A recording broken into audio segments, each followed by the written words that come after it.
Today, we are diving into one of the most fundamental processes in all of biology, the cell cycle.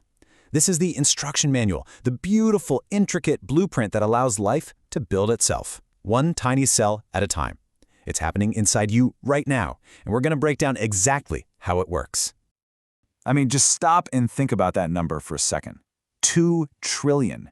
That's how many new cells your body has to churn out every single day just to keep you going, to replace what's old and worn out. Now, this isn't chaos. It's an incredibly precise, high-stakes operation. So how on earth does it manage this? Well, the answer is the cell cycle. So what is it exactly? At its heart, the cell cycle is like a carefully choreographed dance. It's a series of steps that a cell follows to grow bigger, to perfectly copy all of its DNA, and then to split into 2 identical new cells. And that word, orchestrated, is key. Nothing is left to chance. Every move is regulated, precise, and absolutely essential for life itself. So here's how we're going to tackle this. We'll start with a big picture look at a cell's life. Then we'll journey through its different phases. After that, we'll uncover the critical safety checkpoints that keep everything in line, meet the master molecules running the show, and finally, we'll look at what happens when this perfect system fails. All right, let's jump right in. A cell's life isn't static. It's a dynamic loop, a cycle of preparation and action, always moving toward that next division. You know, you can think of the cell cycle as a kind of road trip. The cell has a destination, dividing into 2, but it can't just teleport there. It has to make several crucial stops along the way, these preparatory phases, and each one has a very specific job to do. So here are the 4 main stages on our map. You've got G1, S, and G2, which are all part of a long preparation period called interphase. And then you have the main event, the M phase, which is where mitosis, the actual division, happens. Let's take a closer look at what goes on during that prep time. And this might surprise you. A cell spends about 90% of its life just getting ready in interphase. In the G1 phase, it's bulking up, making more proteins and organelles. Then comes the S phase. S stands for synthesis, and this is mission critical. It's where the cell meticulously copies its entire DNA blueprint. And finally, in G2, it does some last-minute growth and stocks up on energy for the big split. But you know, not every cell is constantly on this road to division. Some take an exit ramp, so to speak, into a resting state we call G0. Now, they're not dead. They're very much alive and doing their jobs. Think about your brain cells, your neurons. But they've just stepped out of the race to divide. For some cells, it's temporary, but for others, it's a permanent retirement. Okay, when you're making trillions of copies of something every single day, you better have some serious quality control, right? Well, the cell cycle has exactly that. It has these built-in safety checkpoints, which are like super strict security gates. A cell has to prove that everything is perfect before it's allowed to pass to the next stage. The first, and arguably the most important of these gates, is the G1/S checkpoint. It's famously known as the restriction point or the point of no return. Why? Because once a cell passes through this gate, it is fully 100% committed to dividing. There's no going back. So before it takes that massive leap, the cell basically runs a systems check. It asks itself, am I big enough? Do I have enough food and fuel? Am I getting the right go-ahead signals from my neighbors? And most importantly, is my DNA blueprint completely intact and undamaged?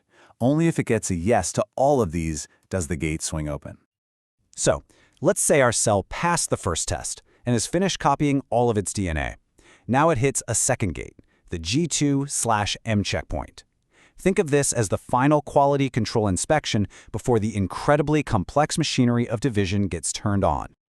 And the inspection here is sharp and focused. It's checking for 2 things. First, has any of the DNA been damaged since the last check? And second, was every single letter of the genetic code copied perfectly during that S phase? Any error here could be a disaster for the new cells, so this is a non-negotiable step. And believe it or not, there's one last check right in the middle of division itself. It's called the spindle assembly checkpoint. This makes sure that all of the duplicated chromosomes are perfectly lined up and attached to the machinery that's going to pull them apart. This guarantees that each new daughter cell gets one and only one complete set of genes. It's all about perfect distribution.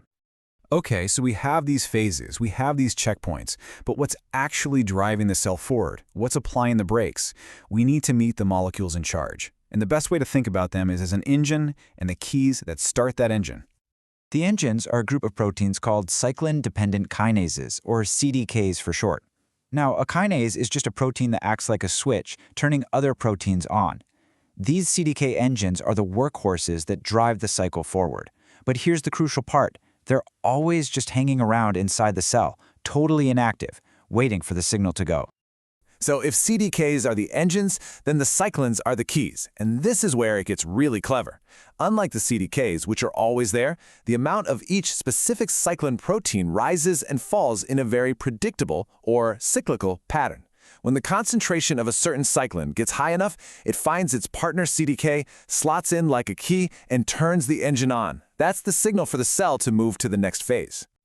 And it's not just one engine and one key. It's a whole set of specific tools for each part of the job.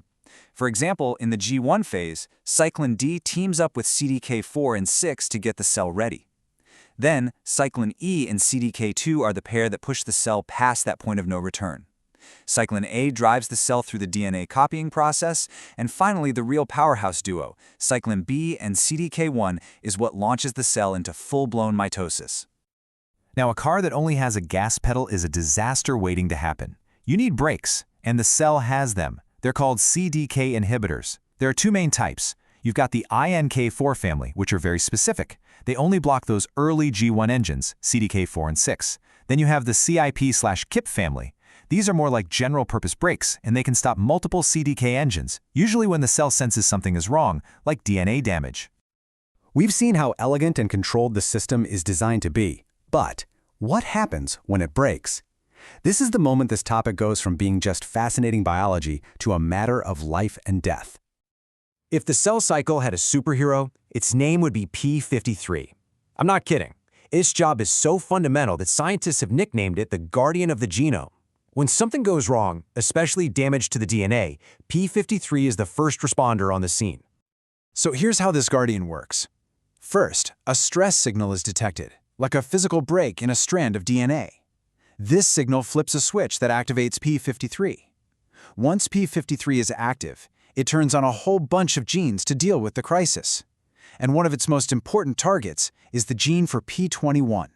That's the general-purpose brake we just met. P21 then goes and slams the brakes on the CDK engines, halting the entire cell cycle and giving the cell precious time to fix the damage. And this brings us to the most crucial point of all.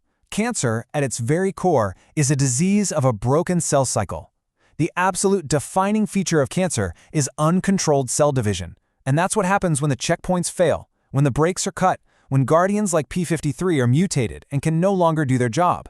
In fact, over half of all human cancers have a broken P53 gene. But here's the good news. Because we understand this machinery so well, we can design targeted drugs, like those CDK inhibitors, that effectively put the brakes back on cancer's runaway engine. It's really a staggering thought, isn't it? This incredibly complex dance, with its engines, keys, checkpoints, and guardians, it happens flawlessly, trillions of times every single day inside of you. It builds you, it repairs you, it keeps you going. And it just hammers home the profound importance of getting it right every single time. Because the consequence of just one cell breaking these rules, well, that can be the beginning of a very different story.